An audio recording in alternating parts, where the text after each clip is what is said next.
Hello and welcome back to another edition of the Oner First Thoughts, the edition of our show that is spoiler-free. If you want the longer, spoiler-laden version of our thoughts on this movie, that should be over on the channel soon. This week we are talking about Jon Favreau's new film, The Mandalorian and Grogu. Disney is at it again, and Star Wars is back on the big screen, and what do you want me to say? This is the spoiler-free edition of our show, so I'm not going to get into any plot details, but like what plot? What do you want me to say? It's The Mandalorian and Grogu. Have you seen The Mandalorian? Have you ever seen an episode of The Mandalorian? That's it. That's it. I'm going to talk about this more with Kramer because we just did Mortal Kombat. We just did Mortal Kombat 1995, and we were talking a little bit about video game movies and like why it's really hard to adapt video games. I've never seen anything on screen that feels more like watching a video game than just watching any episode of The Mandalorian or this film. It just looks like watching your friend. Like when I was in college, my friends were all gamers and I wasn't a big gamer. I like to play Halo and stuff, but my friends played, Mass Effect and The Last of Us and lots of different games. And I would just sort of sit and watch BioShock. I would just sit like Fallout. I don't need to keep listing games, but I would just sit and watch them play. And I would just be like, oh, okay, this is it's kind of fun. It's kind of like watching a movie, and my friend's part of it. That's what watching The Mandalorian is. He just goes places and people are like, hey, you're that Mandalorian. I've heard of you. Maybe you could do something for me and I could give you a little piece of information. And then he's like, okay. Well, maybe I'll take you up on your offer. And Grogu goes, and then they like accept the mission and he goes and does it. And then he comes back and the guy's like, good job, Mando. Here's that guy you were looking for. And also take this for your payment. And he's like, okay, don't short me next time. And it's just that. It's just that over and over and over. It's just that. And the movie is just that, again, without getting into specific details. And here's the thing. It sounds like I'm talking smack on this movie, and because I kind of am.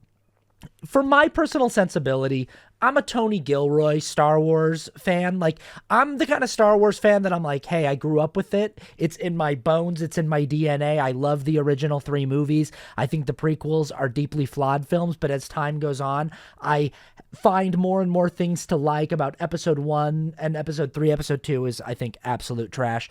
But like, I found myself asking the question at the end of The Mandalorian and Grogu, like, is this the worst Star Wars movie?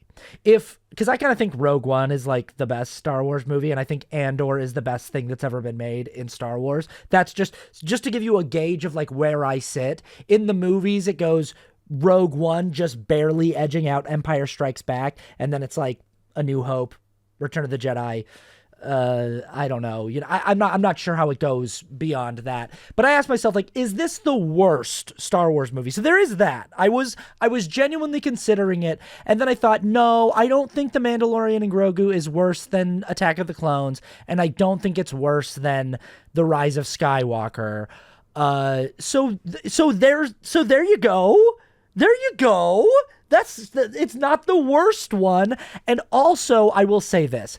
I kind of knew this movie was going to be what it was going to be. I didn't expect the movie to like knock my socks off with the writing and the acting and the plot. I thought it was going to be kind of like John Wick in space and kind of like watching just a longer episode of The Mandalorian with like a bigger budget. And it was. And honestly, my low expectations saved this viewing experience for me. Going in just feeling like whatever, who cares, helped me. Like, if the question of this movie is why does this movie exist? Why did Disney make this movie? The answer is why not? They have the IP, they have the money. Why not? And at this point, it's like it's one of the most profitable and lucrative and popular IPs in of the last 100 years, and they own it, and they've got unlimited funds. So if they want to make a bunch of different kinds of things in this universe, if they want to make the Obi-Wan show and they want to make the animated Maul show and they want to make this movie, Mandalorian and Grogu, and they also want to give Tony Gilroy some space to carve out something as just astoundingly well written and well thought out and well acted and well executed as Andor, why not have all of them? My personal preference would be like, hey, how about we just like try a little harder, but also I don't think that this movie was ever going to be anything much more special than this. So it's fine. I actually had like more fun than I thought I was going to have. So this is me being as generous as I can to this film and just saying like, there's some fun action sequences. Mando and Grogu are charming together. There's like a third main character of this film that I just could not get on board with. He's in the trailer. Everybody knows Jeremy Allen White is playing Rada the Hutt, Jabba's son. I don't think that's a huge spoiler to say. And I just couldn't get on board with this character. I just kept trying and it just would never, it would not click. It just felt so wrong to have the son of Jabba the Hutt be like one of the main characters. It just felt like fan fiction in the worst way and like poorly executed fan fiction. And I didn't even know why Jeremy Allen White was playing him because there was nothing about the performance that was even like vaguely discernibly Jeremy Allen White coded. They even like changed the voice so that it doesn't sound like Jeremy Allen White. And at the end of the day, I was just kind of like, it feels like any actor could have played this part and they just were like, we just need a name. There's like Martin Scorsese is in this movie. He's a voice actor for like this little bit part in a scene. And it literally just feels like Jon Favreau is just like, yeah, I'm friends with Martin Scorsese. If I call Martin Scorsese, he'll come and like voice this character for a scene in my stupid Star Wars movie. And that's just sort of the vibe of The Mandalorian and Grogu is at no point do you feel like the movie's going like aiming for something as lofty narratively as Andor or even close to that area. It's not even aiming for anything as lofty as any of the George Lucas films or, the requels, the legacy sequels, 7, 8, and 9. It is just trying to be a longer, more expensive episode of the show.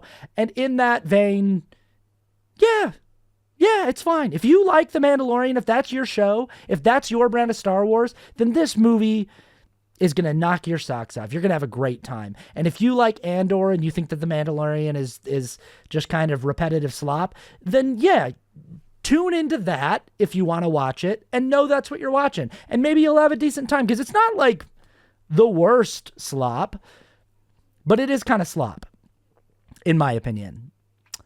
And we'll get into more details on why on the longer episode. So I'm going to turn it over to my co-host now. Take it away, Kramer. Thank you, Austin.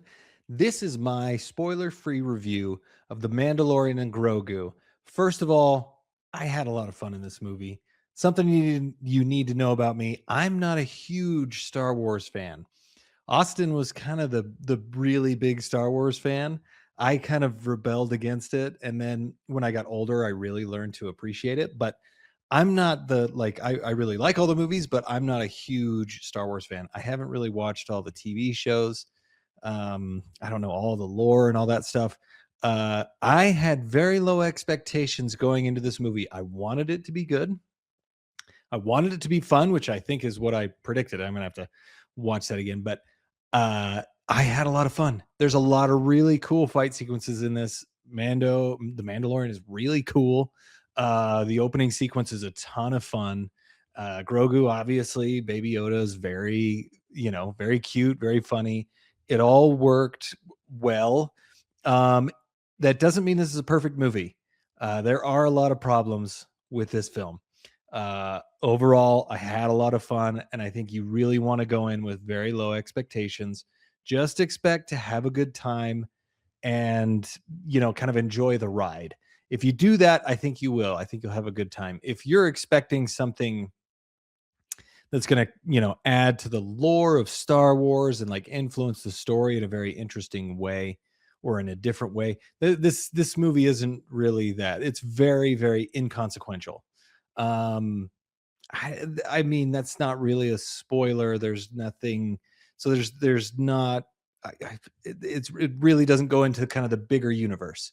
It's a pretty self-contained story, and that's also kind of good. It did feel kind of like a TV. It did feel kind of like the TV show. Like felt like a few episodes strung together. I think they probably should have made some adjustments to make it feel more like a movie.